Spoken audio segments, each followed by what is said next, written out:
بسم اللہ الرحمن الرحیم یا ایہا الذین آمنوا اتقوا اللہ ولتنظر نفس ما قدمت لغد واتقوا اللہ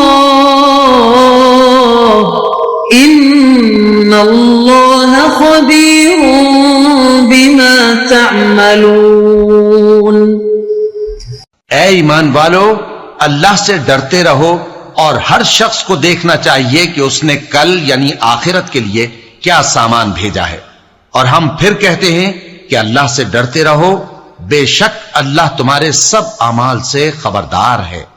بسم اللہ الرحمن الرحیم، الحمد للہ رب العالمین، والصلاة والسلام على اشرف الانبیاء والمرسلین وعلى آلہ واصحابہ اجمعین ومن تبعہم بإحسان الى یوم الدین۔ قابل صد احترام حضرات شائقین و شائقات سچا پیغام، السلام علیکم ورحمۃ اللہ وبرکاتہ۔ آج کی محفل میراث النبی کے نورانی پروگرام میں آپ کا استقبال ہے۔ اہلا و سہلا مرحبا۔ ہم آپ تمام حضرات و مستورات کا خیر مقدم کرتے ہیں۔ محترم حضرات و خواتین، تعلیم کا آغاز ہو رہا ہے۔ سب سے پہلے آداب تعلیم کا لحاظ کرتے ہوئے تعلیم کی طرف متوجہ ہو جائیں۔ پورے دھیان سے سننا، عمل کی نیت سے سننا اور تبلیغ کی نیت سے سننا، یعنی سنی ہوئی باتیں دوسروں تک پہنچانے کے جذبے سے سننا۔ چند خاص آداب تعلیم ہیں، امید ہے کہ آپ حضرات ان آداب کا ضرور خیال رکھیں گے۔ جزاکم اللہ۔ بسم اللہ الرحمن الرحیم۔ حضرت اکرمہ رضی اللہ عنہ کہتے ہیں کہ بنی اسرائیل میں 3 قاضی تھے، ان میں سے کسی ایک کا انتقال ہو گیا، پھر اس جگہ کو پر کر لیا گیا۔ انہوں نے خوب فیصلے کیے، پھر اللہ تعالیٰ نے ان کا امتحان لینے کے لیے ایک فرشتہ بھیجا۔ فرشتے نے ایک آدمی کو دیکھا، وہ اپنی گائے کو پانی پلا رہا ہے، گائے کے پیچھے اس کا بچھڑا کھڑا ہوا ہے۔ فرشتے نے گھوڑے پر سوار ہو کر بچھڑے کو اپنے پیچھے لگا لیا، چنانچہ وہ بچھڑا گھوڑے کے پیچھے پیچھے چلنے لگا۔ گائے والا اور یہ فرشتہ دونوں پہلے قاضی کے پاس مقدمہ لے کر آئے۔ فرشتے کے پاس قیمتی موتی تھے، اس نے قاضی کو دے دیا اور کہا کہ آپ فیصلہ میرے حق میں صادر کر دیجئے کہ یہ بچھڑا میرا ہے۔ قاضی نے کہا میں کیسے فیصلہ کر دوں کہ بچھڑا تمہارا ہے؟ فرشتے نے کہا وہ اس طرح کہ گھوڑا، گائے اور بچھڑا تینوں کو چھوڑ دیجئے، اگر بچھڑا گھوڑے کے ساتھ چلنے لگے تو سمجھ لیجئے کہ بچھڑا میرا ہے۔ چنانچہ قاضی نے ایسا ہی کیا، وہ بچھڑا گھوڑے کے ساتھ چلنے لگا۔ قاضی نے فرشتے کے حق میں فیصلہ کر دیا کہ بچھڑا تم لے کر چلے جاؤ۔ پھر یہ دونوں فریق دوسرے قاضی کے پاس گئے تو اس دوسرے قاضی نے بھی یہی فیصلہ کیا اور موتی لے لیے۔ جب تیسرے قاضی کے پاس گئے تو فرشتے نے اس کو موتی عنایت کر دیے اور کہا کہ میرے اور اس آدمی کے درمیان فیصلہ کر دیجئے۔ یہ سن کر قاضی نے کہا مجھے تو حیض آ رہا ہے۔ فرشتے نے کہا سبحان اللہ، کیا کہہ رہے ہیں، مرد کو بھی حیض آتا ہے؟ قاضی نے جواب دیا کہیں ایسا ہوا ہے کہ گھوڑا بچھڑا جنتا ہو؟ چنانچہ قاضی نے گائے والے کے حق میں بچھڑے کا حکم صادر کر دیا۔ امام دمیری رحمۃ اللہ علیہ کہتے ہیں انہی جیسے قاضیوں کے بارے میں اللہ کے رسول صلی اللہ علیہ وسلم نے ارشاد فرمایا 2 قاضی جہنم میں ہوں گے اور 1 قاضی جنت میں ہوگا۔ کمینہ کون ہے؟ دانشمندوں کا قول ہے کہ کم ظرف اور کمینے لوگوں سے معاملات نہ کیا کرو۔ حضرت علی رضی اللہ عنہ کا قول ہے کہ کمینہ وہ ہے جو شرافت اور نیکی سے بالکل خالی ہو اور ارشاد فرمایا ایسے آدمی کو علم و حکمت کی بات بھی مت سکھایا کرو، ورنہ وہ اس سے بھی اپنے کمینے پن کو ظاہر کر دے گا اور علم و حکمت کی غلط تعبیر بیان کرے گا۔ شرافت اور نیکی ایمان والوں کی متاع ہے، اللہ تعالیٰ اس کی حفاظت کی توفیق عطا فرمائے۔ بے وفا اور بے مروت بھی شرافت سے عاری ہوتا ہے، ایسے لوگوں کی صحبت سے بچو۔ بخیل شیطان کا دوست ہے اور سخی اللہ کا دوست ہے۔ بخیل سے شیطان محبت کرتا ہے اور سخی سے اللہ تعالیٰ محبت فرماتے ہیں، اس لیے میرے دوستو سخی رہو۔ ایک روایت میں آتا ہے کہ شیطان نے کہا کہ کنجوس عابد میرا دوست ہے اور گنہگار سخی میرا دشمن ہے، اس لیے کہ عابد کی کنجوسی اس کو دوزخ میں لے جانے کا سبب بنے گی، اور سخی کو اللہ تعالیٰ اس کی سخاوت کی وجہ سے اس کے گناہ معاف کر کے بخش سکتے ہیں۔ ایک ایسے صحابی جو نماز پڑھے بغیر جنت میں چلے گئے۔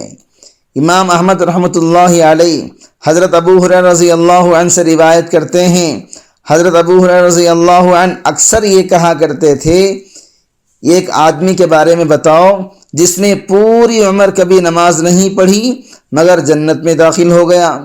لوگوں کو اگر معلوم نہ ہوتا تو لوگ آپ رضی اللہ عنہ سے دریافت کرتے کہ آپ ہی بتا دیجئے، تو حضرت بتاتے کہ وہ اسیرم ابن عبد الاشہل رضی اللہ عنہ ہیں۔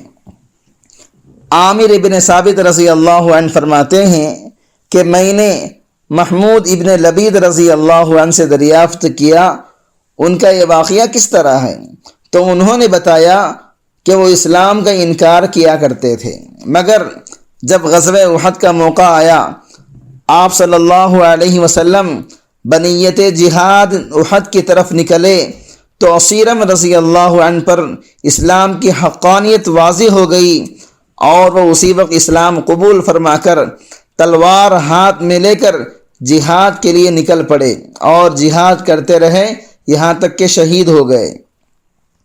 اللہ تعالیٰ کی تقسیم بڑی عمدہ اور نہایت صحیح اور حق ہے، وہ تقسیم کرتے وقت کسی کی رائے کے محتاج نہیں ہیں۔ دیکھیے حضرت اسیرم ابن عبد الاشہل رضی اللہ عنہ ابھی ایمان لے کر آئے، فوراً جہاد کے لیے نکل پڑے اور شہید ہو گئے۔ اس دوران کسی نماز کا وقت نہیں آیا کہ نماز پڑھ سکیں۔ نماز باجماعت سے پہلے یہ خود ہی اپنی نماز میت کے لیے بارگاہ اعزدی میں حاضر ہو گئے۔ انہوں نے تو نماز نہیں پڑھی لیکن حضور صلی اللہ علیہ وسلم اور صحابہ رضوان اللہ تعالی علیہم اجمعین نے ان کی نماز جنازہ پڑھی۔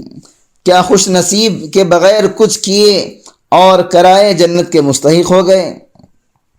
یہ ان کی اپنی قسمت ہے کہ جان کا نذرانہ پیش کیا اور شہید اسلام بن گئے۔ اللہ تعالیٰ سے ہمیشہ نیک اور آسان راستہ طلب کرنا چاہیے کہ اے اللہ ہم کو آسان اور سہل راستوں اور نیکیوں کے ذریعے جنت عطا فرما دیجیے۔ امتحان کے ہم لائق نہیں، صرف آپ کی نظر کرم اور رحمت خاص کے محتاج ہیں۔ عبادات اور ریاضات بھی کبھی کبھی اللہ رب العزت کی بارگاہ میں قبول نہیں ہوتے۔ ایسے حالات میں جو لوگ اپنی نیکیوں اور تقوی پر بھروسہ اور تکیہ کرتے ہیں وہ خسارے میں رہ جاتے ہیں۔ ہمیشہ اللہ تعالیٰ کی رحمت اور اس کا کرم طلب کرتے رہو کہ اس کے بغیر نجات ناممکن ہے۔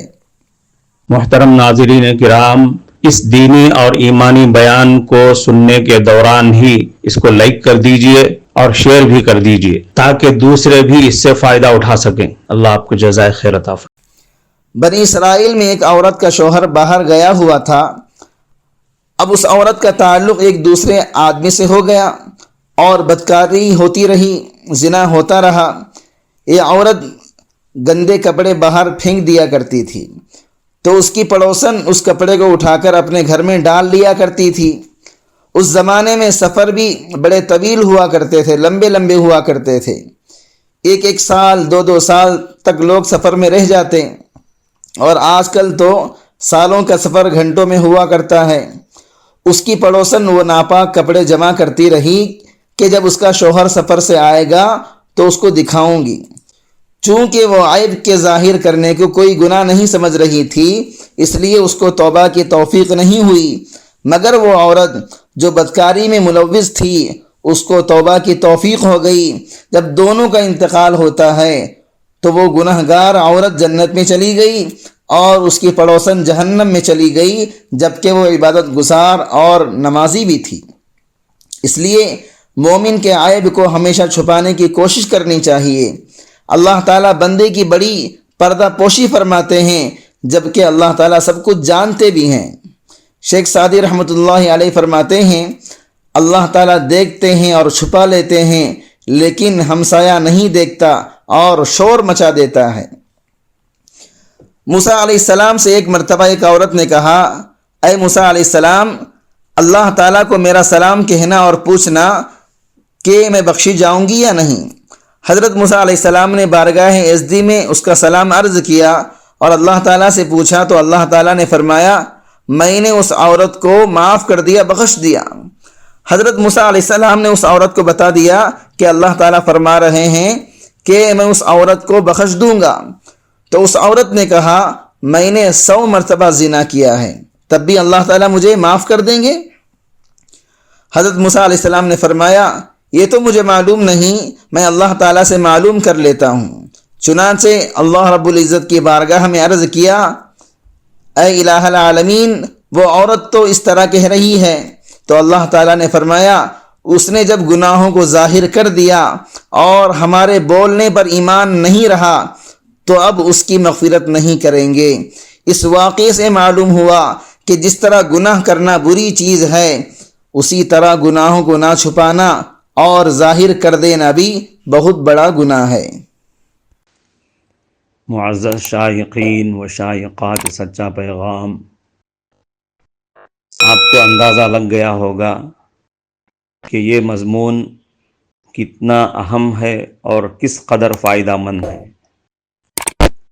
کم سے کم درجے میں سوشل میڈیا کے ذریعے سے بھی ہم اس کو زیادہ سے زیادہ شیئر کریں گے تو دعوت کے فریضے کی کوششوں میں ہم بھی اپنا کچھ حصہ ڈالنے والے بن سکتے ہیں۔ لہٰذا زیادہ سے زیادہ اس کو عام کریں تاکہ پوری دنیا کے ہندوؤں کی غلط فہمی دور ہو جائے اور انہیں یہ زمینی حقیقت معلوم ہو جائے اور وہ اپنے اصل مذہبی لیڈر پیغمبر آخر الزماں حضرت محمد الرسول اللہ صلی اللہ علیہ وسلم کو ماننے پر مجبور ہو جائیں اور کلمہ پڑھ کر آپ کے ساتھ ساتھ وہ بھی جنت میں جانے والے بن جائیں۔